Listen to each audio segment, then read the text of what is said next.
ओम श्री सद्गुरु परमात्मने नमः। श्री योग वशिष्ठ महारामायण निर्वाण प्रकरण सर्ग 272। राम जी ने पूछा, हे मुनीश्वर, हम भूत भविष्य और वर्तमान तीनों कालों में जगत की स्मृति अनुभव से जानते हैं और कारण कार्य भाव पाते हैं, तब आप उसको ब्रह्मात्र कैसे कहते हैं? श्री वशिष्ठ जी बोले, हे रामचंद्र जी, मैं यह कहता हूँ कि जो कारण से कार्य होता है वह सत्य होता है। तुम कहो कि जगत का कारण क्या है, अर्थात जैसे बीज से वट होता है वैसे ही इसका कारण कौन है? राम जी बोले, हे भगवन, जगत सूक्ष्म अणु से उपजता है और लीन भी सूक्ष्म तत्व के अणु में ही होता है। वशिष्ठ जी ने पूछा, हे रामचंद्र जी, सूक्ष्म अणु किस में रहते हैं? राम जी बोले कि हे मुनीश्वर, महाप्रलय में शुद्ध चिन्मात्र सत्ता शेष रहती है और उसी में अणु रहते हैं। श्री वशिष्ठ जी बोले, हे रामचंद्र जी, महाप्रलय किसको कहते हैं? जहाँ सर्व शब्द और अर्थ का अभाव है उसका नाम महाप्रलय है। वहाँ तो शुद्ध चिन्मात्र सत्ता रहती है, जिसमें वाणी की गति नहीं, तो उसमें सूक्ष्म अणु कैसे हो और कारण कार्यभाव भी कैसे हो? राम जी ने पूछा, हे भगवन, जो शुद्ध चिन्मात्र सत्ता ही रहती है तो उसमें जगत कैसे निकल आता है? वशिष्ठ जी बोले, हे रामचंद्र जी, विश्व आदि उपजा हो तो मैं तुमसे कहूं कि इस प्रकार जगत की उत्पत्ति होती है, पर जब जगत उपजा ही नहीं तो उसकी उत्पत्ति कैसे कहूं? जब चिन्मात्र में चेतना जगती है तब अहम तम आदि जगत भासित होता है। अंतः स्फुरण ही रूप है, कुछ उपजा नहीं, वही रूप है। हे रामचंद्र जी, ज्ञान का दृश्य भ्रम से मिलाप ही बंधन का कारण है। उसका अभाव मोक्ष है। राम जी ने पूछा, हे भगवन, ज्ञान के होने पर जगत का अभाव कैसे होता है? यह तो दृढ़ हो रहा है, इसकी शांति कैसे होती है? श्री वशिष्ठ जी बोले, हे रामचंद्र जी, सम्यक ज्ञान से जो बोध होता है उस बोध से दृश्य का संबंध निवृत्त होता है। वह बोध निराकार और शांति रूप है। उसी से जीव मोक्ष में प्रवृत्त होता है। राम जी ने पूछा, हे भगवन, बोध तो केवल रूप है, सम्यक ज्ञान किसको कहते हैं? जैसे यह जीव बंधन से मुक्त होता है। वशिष्ठ जी बोले, हे रामचंद्र जी, जिस ज्ञान से ज्ञेय दृश्य का संयोग नहीं होता उसको ज्ञानी अविनाशी रूप कहते हैं। जब ज्ञेय का अभाव होता है तब सम्यक ज्ञान कहता है। जगत ज्ञेय अविचार सिद्ध है। राम जी ने पूछा, है भगवन, ज्ञान से ज्ञेय भिन्न है अथवा अभिन्न, और ज्ञान क्यों कर उत्पन्न होता है? श्री वशिष्ठ जी बोले, हे रामचंद्र जी, बोध मात्र का नाम ज्ञान है। ज्ञान और ज्ञेय उससे भिन्न नहीं है।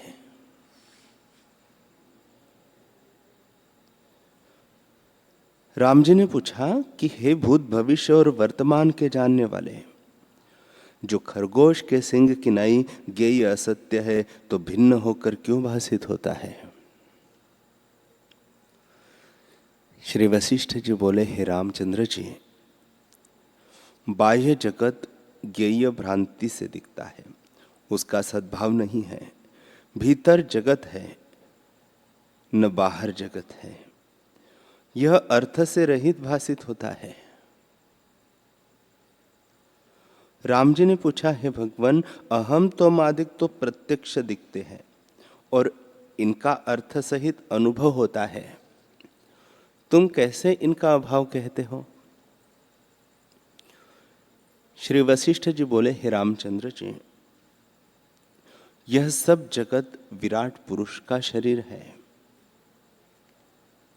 जब वह आदि विराट ही उपजा नहीं तो और की उत्पत्ति कैसे कही है?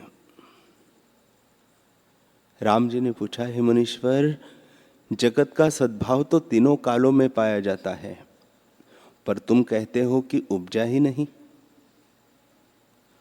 वशिष्ठ जी बोले, हे राम, जैसे स्वप्न में जगत के सब पदार्थ प्रत्यक्ष दिखते हैं पर कुछ उपजे नहीं, जैसे मृग तृष्णा का जल आकाश में द्वितीय चंद्रमा और संकल्प नगर भ्रम से दिखता है, वैसे ही अहम तुम आदि जगत भ्रम से दिखता है। राम जी ने पूछा, है भगवान, अहम तुम आदि जगत दृढ़ भासित होता है, तब कैसे जानिए कि उपजा नहीं? वशिष्ठ जी बोले, हे रामचंद्र जी, जो पदार्थ कारण से उपजता है निश्चय सत्य जाना जाता है। जब महाप्रलय होता है तब कारण कार्य कुछ नहीं रहता, सब शांत रूप होता है और फिर उस महाप्रलय से जगत प्रकट होता है। इसी से जाना जाता है कि सब आभास मात्र है। राम जी ने पूछा, हे मुनीश्वर, जब महाप्रलय होता है तब अज और अविनाशी सत्ता शेष रहती है। इससे जाना जाता है कि वही जगत का कारण है। वशिष्ठ जी बोले, हे रामचंद्र जी, जैसा कारण होता है वैसा ही उसका कार्य होता है, उससे उल्टा नहीं होता। जो आत्मसत्ता अद्वैत और आकाश रूप है तो जगत भी वही रूप है। जैसे घट से पट नहीं उपजता वैसे ही और कुछ नहीं उपजता। राम जी ने पूछा, है भगवान, जब महाप्रलय होता है तब जगत सूक्ष्म रूप होकर स्थित होता है और उसी से फिर प्रवृत्ति होती है। वशिष्ठ जी बोले, हे रामचंद्र जी, महाप्रलय में जो तुमने सृष्टि का अनुभव किया वह कैसी होती है? राम जी बोले, हे भगवान, ज्ञप्ति रूप सत्ता ही वहां स्थित होती है और तुम जैसों ने अनुभव भी किया है कि वह चिदाकाश रूप है। सत्य और असत्य शब्द से नहीं कहा जाता। श्री वशिष्ठ जी बोले, हे महाबाहु, जो ऐसे हुआ तो भी जगत तो ज्ञप्ति रूप हुआ, इसलिए वह जन्म मरण से रहित शुद्ध ज्ञान रूप है। राम जी ने पूछा, हे भगवान, तुम कहते हो कि जगत उत्पन्न नहीं हुआ, भ्रम मात्र है, तो वह भ्रम कहां से आया? श्री वशिष्ठ जी बोले, हे रामचंद्र जी, यह जगत चित्त के फुरने से भासित होता है। जैसे जैसे चित्त फुरता है वैसे ही वैसे यह भी भासित होता है। इसका और कोई कारण नहीं है। राम जी ने पूछा, हे भगवान, जो यह चित्त के फुरने से दिखता है तो यह परस्पर विरुद्ध कैसे दिखता है कि अग्नि को जल नष्ट करता है और जल को अग्नि नष्ट करती है? वशिष्ठ जी बोले, हे रामचंद्र जी, जो दृष्टा पुरुष है वह दृश्य भाव को नहीं प्राप्त होता और ऐसे कुछ वस्तु नहीं, भान रूप आत्मा ही चैतन्य घन सर्वरूप होकर भासित होता है।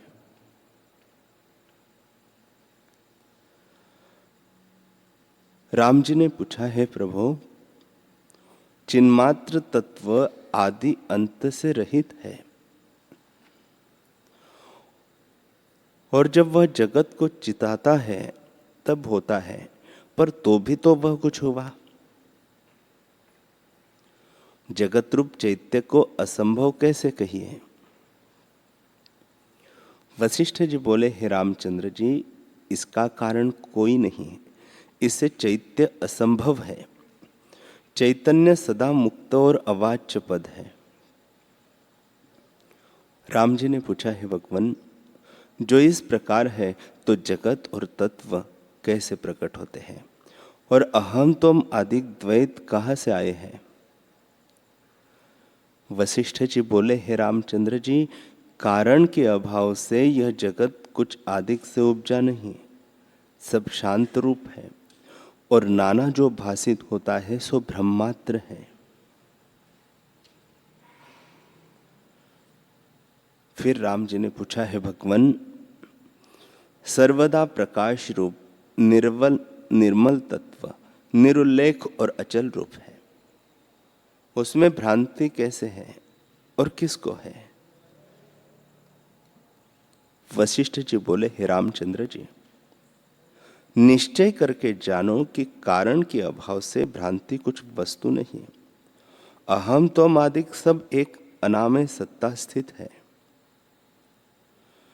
राम जी ने पूछा, हे ब्राह्मण, मुझे भ्रम हो रहा है, इसे इस विषय में और अधिक प्रश्न करना नहीं जानता और अत्यंत प्रबुद्ध भी नहीं, तो अब क्या पूछो? श्री वशिष्ठ जी बोले, हे रामचंद्र जी, यह प्रश्न करो कि कारण बिना जगत कैसे उत्पन्न हुआ। जब विचार करके कारण का अभाव जानोगे, तब परम स्वभाव अशब्द पद में विश्रांति पाओगे। वशिष्ठ जी बोले, हे रामचंद्र जी, कारण के अभाव से सर्वत्र शांति रूप है, भ्रम भी कुछ दूसरी वस्तु नहीं। जब तक आत्मपद में अभ्यास नहीं होता, तब तक भ्रम भासित होता है और शांति नहीं होती, पर जब अभ्यास करके केवल तत्व में विश्रांति पाओगे, तब भ्रम मिट जाएगा। राम जी ने पूछा, हे भगवान, अभ्यास और अनअभ्यास कैसे होता है, और एक अद्वैत में अभ्यास अनअभ्यास की भ्रांति कैसे होती है? श्री वशिष्ठ जी बोले, हे राघव, अनंत तत्व में शांति भी कुछ वस्तु नहीं, और जो आभास शांति दिखती है वह महाचिद्घन अविनाशी रूप है। राम जी ने पूछा, हे ब्राह्मण, उपदेश और उपदेश के अधिकारी, ये जो भिन्न शब्द है वे सर्वात्मा में कैसे भासित होते हैं? वशिष्ठ जी बोले, हे रामचंद्र जी, उपदेश और उपदेश के योग्य ये शब्द भी ब्रह्म में कल्पित है। शुद्ध बोध में बंधन और मोक्ष दोनों का अभाव है। राम जी ने पूछा, हे भगवान, जो आदि में कुछ उत्पन्न नहीं हुआ, तो देश, काल, क्रिया और द्रव्य के भेद कैसे दिखते हैं? वशिष्ठ जी बोले, हे रामचंद्र जी, देश, काल, क्रिया और द्रव्य, इनके जो भेद है सो संवेदन दृश्य में है और अज्ञान मात्र भासित होते हैं। अज्ञान मात्र से कुछ भिन्न नहीं है। राम जी ने पूछा, है भगवान, बोध को दृष्टि की प्राप्ति कैसे हुई? जहां द्वैत और एकता का अभाव है, वह दृश्य भ्रम कैसे है? श्री वशिष्ठ जी बोले, हे रामचंद्र जी, बोध को दृश्य की प्राप्ति और द्वैत एक का भ्रम मूर्खों का विषय है, हम जैसों का विषय नहीं है। राम जी ने पूछा, है भगवान, अनंत तत्व तो केवल बोध रूप है, तब अहम तुम हमारे मन में कैसे होता है? वशिष्ठ जी बोले, हे रामचंद्र जी, शुद्ध बोध सत्ता में जो बोध का जानना है वह अहम त्वम द्वारा कहता है। जैसे पवन में स्फुरण है वैसे ही उसमें चेतनता जगती है। राम जी ने पूछा, हे भगवान, जैसे निर्मल अचल समुद्र में तरंग और बुलबुले उठते हैं सो वे कुछ जल से भिन्न नहीं होते, वैसे ही बोध में बोध सत्ता से भिन्न कुछ नहीं है। वह अपने आप में स्थित है। वशिष्ठ जी बोले, हे रामचंद्र जी, जो यही बात है तो किसको दुख हो? एक अनंत तत्व अपने आप में स्थित है और पूर्ण है। तब राम जी ने पूछा, हे भगवान, जो एक और निर्मल है तो अहम तुम आदि कलना कहाँ से आई और दृढ़ हुई, जिससे जीव उससे भोगता कि नहीं भोगता है? श्री वशिष्ठ जी बोले, हे रामचंद्र जी, ज्ञेय जो चित्त सत्ता है उसको जानना बंधन नहीं है, क्योंकि ज्ञान ही सब अर्थरूप होकर स्थित हुआ है, तब बंधन और मोक्ष कैसे हो?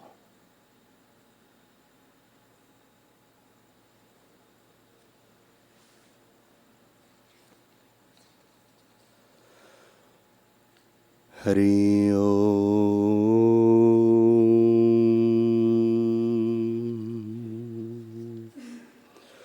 हरि ओम।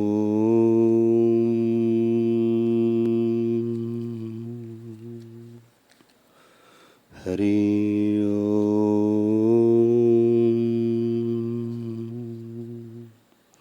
ओम। सहना भवतु सहनौ भुनक्तु सह वीर्यं करवावहै तेजस्विनावधीतमस्तु मा विद्विषावहै।